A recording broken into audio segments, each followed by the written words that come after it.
Hello, I'm State Senator John Kavanagh, back with another edition of Kavanagh's Corner, my report to my constituents on what's happening at the Capitol.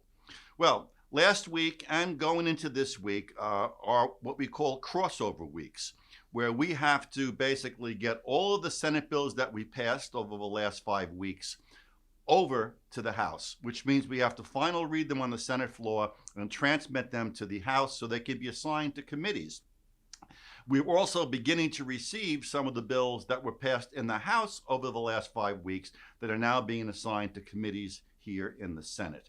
And again, the same process of passing a bill is repeated in the other chamber for those bills that survived being heard in committee, being heard in the full committee of the whole, and being passed out of third read in their originating chambers. So, finishing up on the Senate side, we voted out SB 1015. This is a bill that I'm running on behalf of the National Guard, which I'm pleased to run because I myself am a National Guard veteran. They have a courtesy license plate, a National Guard plate, and the way it works is people pay extra for it, like all the other courtesy plates, and some of the extra cash goes to a National Guard charity. Up until this point, the only people who could get these National Guard plates were National Guard members, retirees, and their families. But they wanted to open up the pool of eligible motor vehicle owners to anybody who wants a National Guard plate, to both honor the National Guard and to give them more money for their charity. And that's the bill that I'm running. It's going through with no problems. Speaking of military, I received a phone call from a woman. She wasn't one of my constituents, but I don't restrict good bills to just those that come from my constituents, although my constituents have the best suggestions. But she was a widow. Her husband had served in the armed forces, and she wanted to fly the American flag and the service flag of her deceased husband on her home. It was like an apartment type complex, so she had to have wall mounted flags. Her HOA said she could only have one of those, and it wasn't practical to have two flags on one small wall mounted flagpole. So this bill simply says you can have up to two if you're in an HOA. This is just one more of the many bills that I run, usually several a year, trying to relieve people of oppressive and unreasonable regulations by rogue HOAs. The majority of HOAs are fine. They stop people from painting the home next to you a weird color, but some of them get carried away, and as in this case. So we're going to let that widow fly the flag, honoring both our nation and her husband's service. All right, I've got a few vet bills going through the system.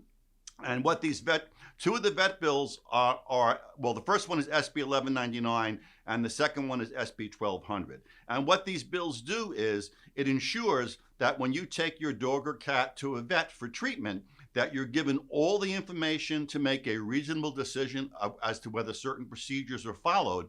And when there's malpractice, it ensures that you can get reasonable compensation for the medical expenses and the cost of your animal if it was in any way suffered from the malpractice. So those two bills are going through. I was able to broker agreement between the humane animal community, which I often run bills for. I was the U.S. Humane Society's Legislator of the Year for 3 separate years. And I also got the veterinarians lobbyists to agree to the changes. The third veterinary bill deals with veterinary board complaints.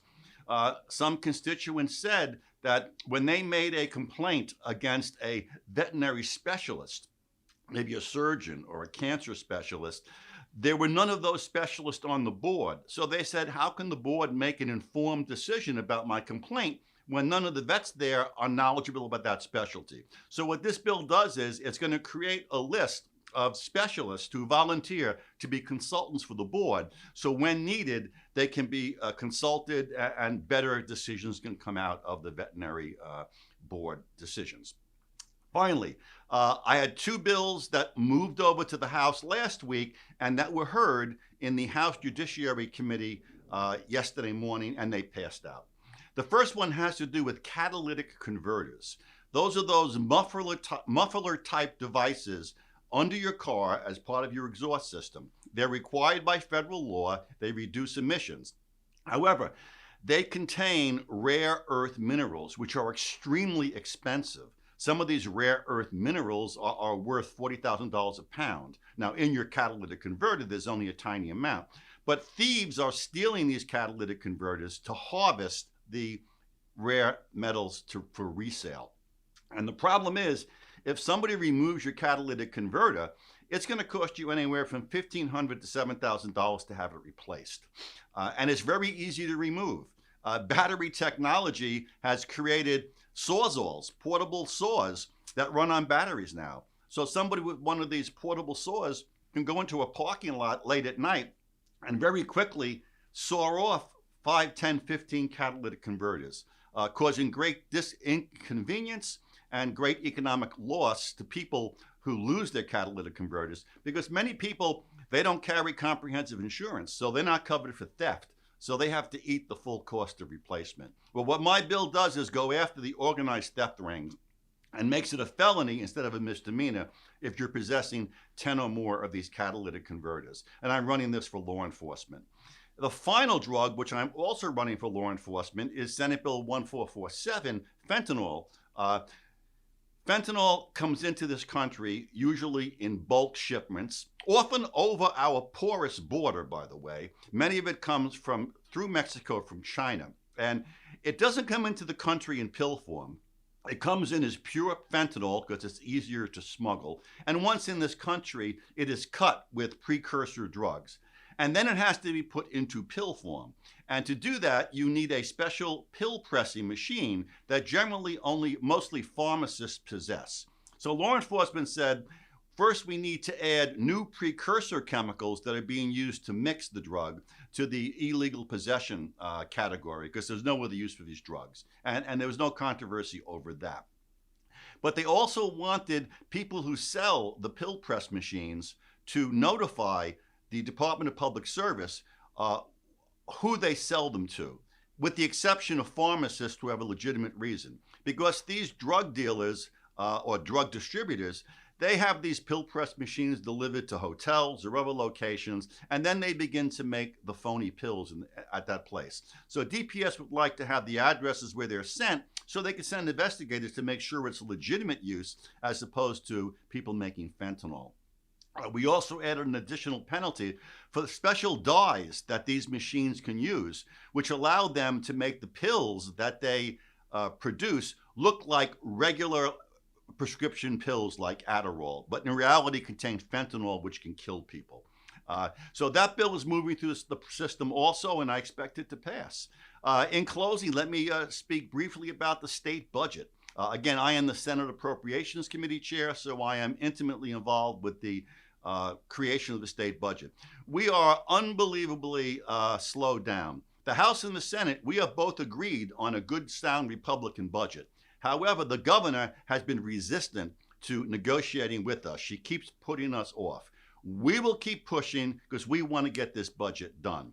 We are facing a $1.7 billion shortfall in a $16 billion budget. So we're going to be doing some fund sweeps. We're going to be deferring some construction programs. Fortunately, some of them aren't ready to go, but we're going to also have to do some cutting of state government. So the sooner we get down and begin negotiating this with the governor, the sooner we'll have a finished budget and we don't have to worry about a state government shutdown. So again, State Senator John Kavanagh, this is Kavanagh's Corner. Stand by for next week's edition as the legislature continues to roll forward in this legislative session. Thank you.